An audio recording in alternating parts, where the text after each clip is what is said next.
The Sandman season 1 episode 6 to 10। अपने powers और objects वापस मिलते ही मॉर्फियस ने ड्रीम डायमेंशन को फिर से रिस्टोर कर दिया। मॉर्फियस को लगा था कि शायद ऐसा करने से उसे फाइनली सुकून मिल जाएगा, लेकिन पहले से ज्यादा पावरफुल होने के बावजूद भी मॉर्फियस के अंदर का खालीपन खत्म नहीं हुआ। सब कुछ ठीक करने के बावजूद भी वो काफी अकेला सा फील कर रहा था। मॉर्फियस वेकिंग वर्ल्ड के एक पार्क में बैठा कबूतरों को दाना डाल रहा था कि तभी उसकी सिबलिंग डेथ उससे मिलने चली आई। मॉर्फियस का दिल बहलाने डेथ उसे अपने साथ काम पर ले गई। मॉर्फियस के साथ घूमते घूमते डेथ ने बहुत सारे ह्यूमंस की रूह कब्ज कर ली, जिसमें एक बच्चा भी शामिल था, इंडिकेटिंग कि डेथ का काम सारे एंडलेस में सबसे ज्यादा मुश्किल और पेनफुल था। डेथ ने मॉर्फियस को समझाया कि उसे अपने काम के बारे में ज्यादा सोचना नहीं चाहिए। एंडलेस को ह्यूमंस की सेवा करने के लिए बनाया गया है। जितना एंडलेस ह्यूमंस के लिए जरूरी है, उतना ही ह्यूमंस भी एंडलेस के लिए जरूरी थे। मॉर्फियस को बिना लोड लिए बस अपने काम पर ध्यान देना चाहिए, सेटिस्फैक्शन अपने आप आ जाएगा। मॉर्फियस को लग रहा था कि ह्यूमंस कभी मौत का इंपॉर्टेंस नहीं समझ सकते। डेथ भी बर्थ की तरह ही एक नेचुरल चीज है। ह्यूमंस मौत को आफत समझते हैं, बट एक्चुअल में तो मौत एक तोहफा है। अगर ह्यूमंस भी एंडलेस की तरह अमर रहते, तब जाके उन्हें मॉर्फियस का असली दर्द समझ आता। अपनी इसी थियोरी को टेस्ट करने सदियों पहले मॉर्फियस ने डेथ के साथ मिलकर एक ह्यूमन को अमर बना दिया। मॉर्फियस को पूरा यकीन था कि आज से 100 साल बाद यह ह्यूमन खुद इससे मौत की भीख मांगेगा, बट सरप्राइजिंगली ऐसा कुछ नहीं हुआ। ये भाई साहब तो अपने अमर होने से काफी खुश थे। मॉर्फियस ने इसे 100 साल और दिए। ऐसा करते करते मॉर्फियस हर 100 साल में एक बार इस ह्यूमन से मिलने जाने लगा। कभी ये ह्यूमन अमीर होता, कभी मिडिल क्लास, तो कभी एकदम गरीब, लेकिन सदियों तक जिंदा रहने के बावजूद भी इसे मरने में कोई इंटरेस्ट नहीं था। धीरे धीरे इनकी मीटिंग्स को बाकी ह्यूमंस भी नोटिस करने लगे। आम लोगों में कहानियां बनने लगी कि कैसे दो अमर लोग 100 साल में एक बार इस स्पेशल बार में आकर मिलते हैं। 18वीं सेंचुरी में इनकी मीटिंग के दौरान लेडी कॉन्स्टेंटाइन ने इन दोनों को पकड़ने की कोशिश की, बट ये इसकी पकड़ से बच निकले। लेडी कॉन्स्टेंटाइन यानी जोआना कॉन्स्टेंटाइन की एंसेस्टर। कहा था ना, मॉर्फियस पहले भी एक बार कॉन्स्टेंटाइन से मिल चुका है। इस ह्यूमन यानी हॉप को अब लगने लगा था कि मॉर्फियस ने अपना अकेलापन दूर करने इसे अमर बनाया था। मॉर्फियस को किसी दोस्त की जरूरत थी, इसीलिए वह हर 100 साल में एक बार इससे मिलने आता है। यह सुनते ही मॉर्फियस गुस्से में वहां से चला गया। मॉर्फियस ने हॉप से वादा किया कि आज के बाद वो कभी इससे मिलने नहीं आएगा। जाने से पहले हॉप ने मॉर्फियस को बताया कि अगर वो एक सच्चा दोस्त है तो 100 साल बाद हॉप से मिलने जरूर आएगा। यहां से निकलने के कुछ टाइम बाद ही रॉड्रिक बर्जेस ने मॉर्फियस को पकड़ लिया था। मॉर्फियस बरसों तक उस ग्लास प्रिजन में कैद था, इसीलिए वो हॉप से मिलने नहीं जा पाया। पावर्स वापस मिलते ही मॉर्फियस फिर से एक बार अपने बेस्ट फ्रेंड हॉप से मिलने चला गया। इतने सालों बाद भी हॉप ने उम्मीद नहीं छोड़ी थी। बार की लोकेशन चेंज होने के बावजूद भी हॉप मॉर्फियस का इंतजार करता रहा। बरसों बाद फाइनली ये दोनों बेस्ट फ्रेंड एक दूसरे के साथ आ गए। दूसरी तरफ डिजायर सीक्रेटली मॉर्फियस के खिलाफ प्लानिंग कर रहे थे। डिजायर और डिस्पेयर का मानना था कि ड्रीम फालतू में उसके रम को इंपॉर्टेंस दे रहा था। ह्यूमंस को ड्रीम से ज्यादा डिजायर और डिस्पेयर जैसे इमोशन से मोटिवेशन मिलता है, इसीलिए ड्रीम को निपटाने की प्लानिंग कर रहे थे। डिजायर ड्रीम वर्टेक्स की मदद से मॉर्फियस के रम को तबाह करना चाहते थे। वर्टेक्स मतलब समझ लो एक तरह का Trojan horse virus. Vertex dream world और वेकिंग वर्ल्ड के बीच की दीवारें गिराकर दोनों डायमेंशन को तबाह करने की ताकत रखते थे। वर्टेक्स जानबूझकर ऐसा नहीं करते, बस उनका प्रेजेंस ही खुद ब खुद दोनों डायमेंशन में प्रॉब्लम शुरू करता है। हजारों साल में एक बार कोई ना कोई ड्रीम वर्टेक्स तो जरूर पैदा होता था। फिर मॉर्फियस ड्रीम रम और वेकिंग वर्ल्ड को बचाने की खातिर उस वर्टेक्स को मार देता था। प्रेजेंट टाइम की ड्रीम वर्टेक्स थी रोज वॉकर। रोज और उसका भाई जेड कुछ सालों पहले पेरेंट्स के डिवोर्स की वजह से एक दूसरे से अलग हो गए थे। हाल ही में रोज की मां किसी बीमारी की वजह से चल बसी। बस तब से रोज अपने भाई जेड को ढूंढने की कोशिश में लगी थी। जॉबलेस होने की वजह से रोज के पास कोई प्राइवेट डिटेक्टिव हायर करने के लिए पैसा नहीं था, लेकिन इंग्लैंड की कोई फाउंडेशन रोज की इस काम में मदद करना चाहती थी। रोज फौरन अपने फ्रेंड लाइटा के साथ इंग्लैंड चली गई। रिसेंटली लाइटा ने भी उसके हस्बैंड को खो दिया था। ड्रीम को पता चला कि कुरिंथिन के साथ 2 और बागी ड्रीम रम से निकलकर वेकिंग वर्ल्ड में भागे थे, नाइटमेयर गॉल्ट और ड्रीम रम की हरियाली यानी फिडलर्स ग्रीन। लूशियन ने मॉर्फियस को बताया कि ड्रीम रम में सारे किसी नए वर्टेक्स के बारे में बात कर रहे थे। मॉर्फियस रोज वॉकर के बारे में अच्छे से जानता था, लेकिन जब तक कोई वर्टेक्स नुकसान नहीं पहुंचाता या पहुंचाती, मॉर्फियस उसे नहीं मार सकता। कोई भी एक्शन लेने से पहले उस वर्टेक्स का खतरनाक साबित होना जरूरी है। फिर मैथ्यू रोज पर नजर रखने वेकिंग वर्ल्ड चला गया। रोज और लाइटा इंग्लैंड जाकर यूनिटी किनकेड से मिले, वही लड़की जो मॉर्फियस के कैद होने के बाद 12 साल की उम्र में स्लीपी सिकनेस का शिकार बनी थी। मॉर्फियस के आजाद होते ही बरसों बाद इसकी नींद भी खुल गई। यूनिटी ने रोज को बताया कि वो उसकी ग्रेट ग्रैंड मदर है। यस, हॉस्पिटल बेड पर सोते सोते यूनिटी किसी तरह प्रेग्नेंट हो गई थी। फिर हमने देखा कि 3 सीरियल किलर्स बैठकर कोरिंथियन के बारे में बात कर रहे थे। ये अपने सीरियल किलर्स कन्वेंशन में कोरिंथियन को एज ए चीफ गेस्ट बुलाना चाहते थे। जैसे कॉमिक बुक फैंस का कॉमिक कन्वेंशन, वैसे ही सीरियल किलर्स का सीरियल कन्वेंशन। लेकिन कोरिंथियन का ध्यान खींचने पहले इन्हें उसी के स्टाइल में थोड़े मर्डर्स करने होंगे। कोरिंथियन भी मॉर्फियस को निपटाने रोज को ढूंढ रहा था। रोज की तलाश में कोरिंथियन उसके रूममेट से मिलने चला गया। यहीं पर कोरिंथियन को पता चला कि रोज तो फिलहाल इंग्लैंड में थी। रोज के वर्टेक्स पावर अब धीरे धीरे बाहर आ रहे थे। 3 फेट्स ने रोज को चेतावनी दी कि वो जरा अपने सपनों पर ध्यान रखे। यूनिटी ने रोज और लाइटा को ढेर सारा पैसा देकर जेड को ढूंढने फ्लोरिडा भेज दिया। फ्लोरिडा में रोज और लाइटा इन यूनिक लोगों के साथ घर शेयर करेंगे।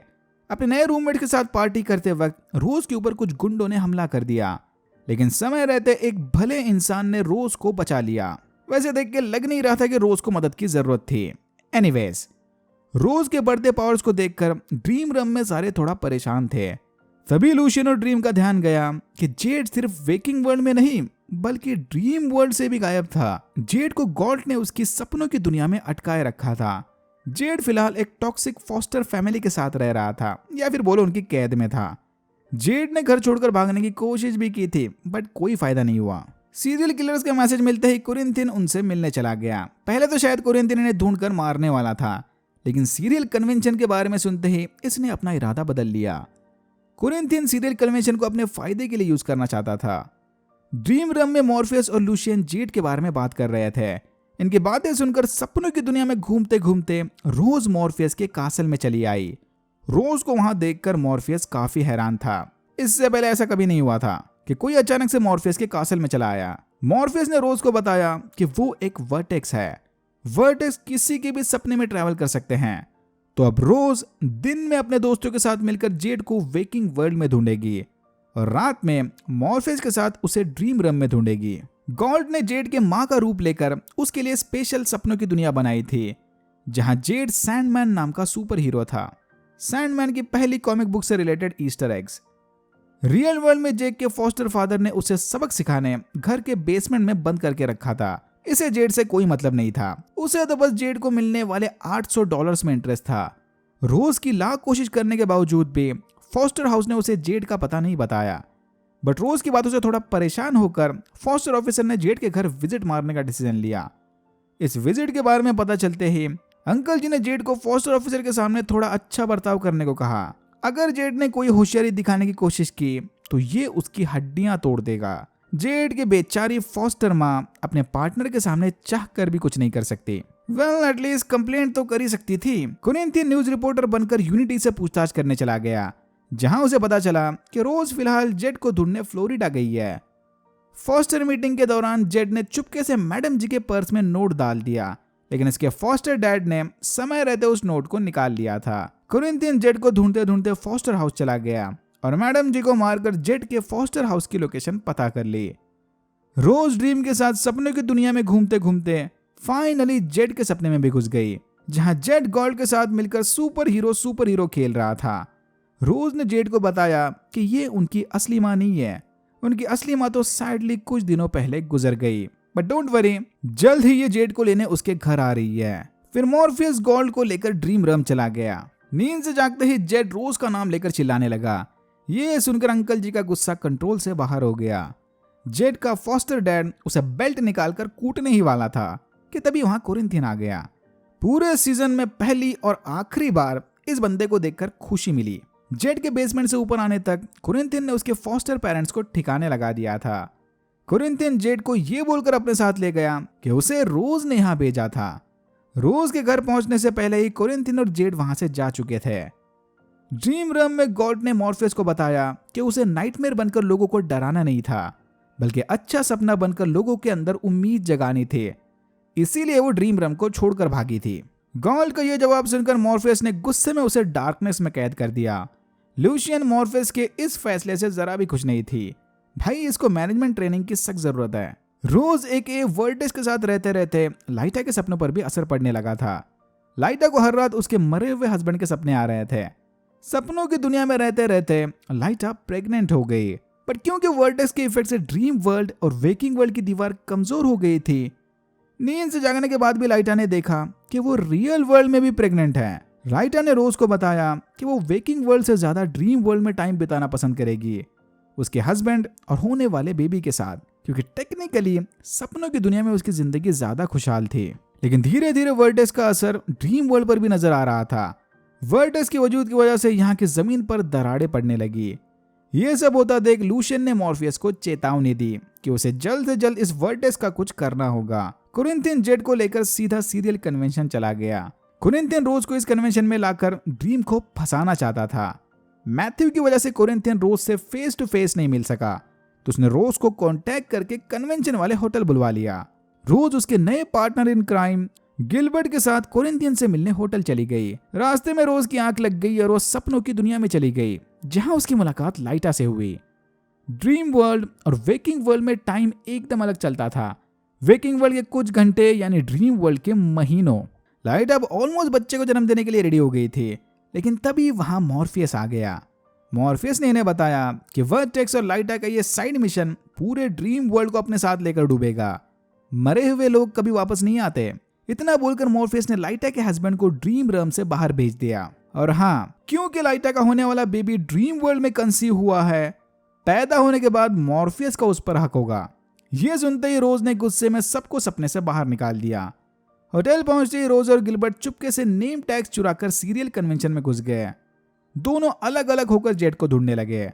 कन्वेंशन अटेंड करने के कुछ देर बाद ही गिलबर्ट समझ गया कि यह सीरियल कन्वेंशन तो एक्चुअल में सीरियल किलर्स का कन्वेंशन है। तभी इसकी नजर कोरिंथियन पर पड़ी। कोरिंथियन को कन्वेंशन में देखकर गिलबर्ट फौरन होटल से बाहर भाग गया। जाने से पहले इसने रिसेप्शन पर रोज के लिए मैसेज छोड़ा कि किसी अर्जेंसी की वजह से उसे अचानक जाना पड़ा। गिलबर्ट यहां से निकलकर सीधा मॉर्फियस से मिलने चला गया। गिलबर्ट ही वो तीसरा बागी यानी ड्रीम रम का फिडलर्स ग्रीन है।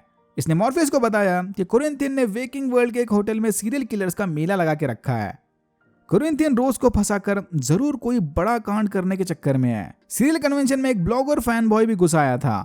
कोरिंथियन शो ऑर्गेनाइजर के साथ मिलकर इस फैन बॉय को निपटाने कंट्रोल रूम ले गया। तभी जेड ने इन्हें उसका मर्डर करते हुए देख लिया। जेड यहां से भागकर सीधा होटल की लॉबी में चला गया, जहां उसकी मुलाकात रोज से हुई। फिर रोज और जेड के पीछे एक और सरफिरा सीरियल किलर पड़ गया। समय रहते कोरिंथियन ने उस किलर को मारकर दोनों की जान बचा ली। कोरिंथियन ने रोज को बताया कि मौका मिलते ही मॉर्फियस इन दोनों को मार देगा।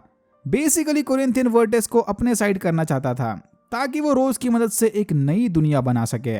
कोरिंथियन रोज और जेड को होटल रूम में सुलाकर नीचे स्पीच देने चला गया। फिडलर्स ग्रीन से इंफॉर्मेशन मिलते ही मॉर्फियस भी यहाँ चला आया। वर्टेक्स के पावर्स ने ड्रीम और वेकिंग वर्ल्ड की दीवारें इतनी कमजोर कर दी थी कि अब कोरिंथियन मॉर्फियस की फिजिकल बॉडी को नुकसान पहुंचा सकता था। मॉर्फियस के समझाने के बाद रोज ने किसी तरह अपने पावर्स पर कंट्रोल पा लिया। मामला थोड़ा बैलेंस होते ही मॉर्फियस ने कोरिंथियन को तबाह कर दिया। कोरिंथियन की बस अब ये छोटी सी खोपड़ी बच गई थी। कोरिंथियन से निपटने के बाद मॉर्फियस ने सामने बैठे सारे सीरियल किलर्स को उनकी असली सच्चाई दिखाई। अपने गुनाहों का पर्दाफाश होते ही सारे के सारे सीरियल किलर्स जबरदस्त गिल्ट में होटल से बाहर चले गए। कुछ ने खुद को पुलिस के हवाले कर दिया, तो कुछ ने गिल्ट के मारे अपनी जान ले ली।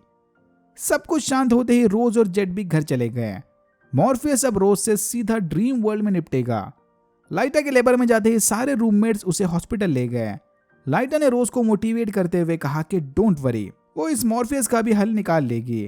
ड्रीम वर्ल्ड में जाते ही रोज समझ गई कि उसके पावर से बना वर्टेक्स धीरे धीरे दोनों रियलिटीज को निगल जाएगा। रोज के पास अब दुनिया को बचाने का बस एक ही रास्ता था, उसे मॉर्फियस के हाथों मरना होगा। फिडलर्स ग्रीन में अपने ह्यूमन फॉर्म से निकलकर ड्रीम वर्ल्ड की हरियाली में बदल गया। मॉर्फियस और रोज ड्रीम वर्ल्ड में खड़े एक दूसरे को फाइनल गुड बाय बोल रहे थे। दूसरी तरफ रोज की great grand mother unity dream world में भटकते हुए मॉर्फियस की लाइब्रेरी में पहुंच गई। इस लाइब्रेरी में दुनिया की सारी किताबें थी, पास्ट प्रेजेंट फ्यूचर यानी रिलीज्ड अनरिलीज्ड सारे। यूनिटी को खुद की बायोग्राफी पढ़ते वक्त पता चला कि एक्चुअल में तो यूनिटी को इस जनरेशन की वर्टेक्स बनना था, लेकिन स्लीपी सिकनेस में अटकने की वजह से वो वर्टेक्स यूनिटी के बजाय रोज में ट्रांसफर हो गया। लूशियन फौरन यूनिटी को लेकर मॉर्फियस के पास चली गई। यूनिटी के कहने पर रोज ने अपने अंदर से वर्टेक्स निकालकर यूनिटी के हवाले कर दिया। फिर दुनिया को बचाने की खातिर यूनिटी ने खुद की जान कुर्बान कर दी। दोनों रम्स भी बच गए और रोज की जान भी बच गई। यूनिटी ने मॉर्फियस को बताया था कि सपने में उसे किसी गोल्डन आई वाले बंदे ने प्रेग्नेंट किया था। मॉर्फियस समझ गया कि ये काम जरूर डिजायर का होगा। डिजायर का सेक्स फ्लूइड है, यानी वो मन चाहे तो मेल या फीमेल में कन्वर्ट हो सकते हैं। डिजायर ड्रीम के सिबलिंग्स में से एक है, यानी इसका मतलब ये हुआ कि रोज और जेट भी ड्रीम के डायरेक्ट रिलेशन में आ गए। रोज और जेट को वेकिंग वर्ल्ड में भेजकर ड्रीम सीधा डिजायर से मिलने चला गया। एंडलेस में सबसे स्ट्रिक्ट रूल यही था कि चाहे कुछ भी हो जाए, फैमिली में खून खराबा नहीं होना चाहिए। डिजायर रोज को वर्टेक्स बनाकर मॉर्फियस से यही काम कराने वाले थे। मॉर्फियस के रोज को मारते ही वो फैमिली फाइट वाला रूल तोड़ देता, जिसके बाद न जाने किस टाइप की आफत आ पड़ती। मॉर्फियस ने डिजायर को चेतावनी दी कि वो उसके रम से दूर रहे। देख के लग नहीं रहा था कि डिजायर इतनी आसानी से मॉर्फियस का पीछा छोड़ेंगे। वेकिंग वर्ल्ड में रोज और बाकी सारे खुशहाल जिंदगी बिता रहे थे। रोज ने अपनी कहानी पर एक किताब भी लिखी। लाइटा ने बेटे को जन्म दिया और रोज और जेट के साथ न्यू जर्सी शिफ्ट हो गई। ड्रीम वर्ल्ड और वेकिंग वर्ल्ड को बैलेंस करने मॉर्फियस नए नाइटमेयर पर काम कर रहा था। मॉर्फियस ने गोल्ड को आजाद करके उसे नाइटमेयर से ड्रीम में बदल दिया, इंडिकेटिंग कि मॉर्फियस के लीडरशिप स्किल्स धीरे धीरे सुधर रहे हैं। फिर हमने देखा कि लूसीफर अपनी डीमन आर्मी के साथ ड्रीम वर्ल्ड और वेकिंग वर्ल्ड पर हमला करने की प्लानिंग में थी। इस मिशन में लूसीफर का close demon friend come general अज़ाज़िल भी इसका साथ देगा। लूसीफर को पता था कि ऐसा करने से गॉड बहुत गुस्सा होंगे, लेकिन अब इसे मॉर्फियस से बदला लेने से कोई नहीं रोक सकता। और यहां होता है एपिसोड 10 खत्म। अगर आपको वीडियो अच्छा लगा तो please like share and subscribe for more videos like this. मैंने ऐसे और भी वीडियोस बनाए जिनके लिंक्स आपको डिस्क्रिप्शन बॉक्स में मिल जाएंगे। Thank you very much for watching and I am hoping to see you in my next one.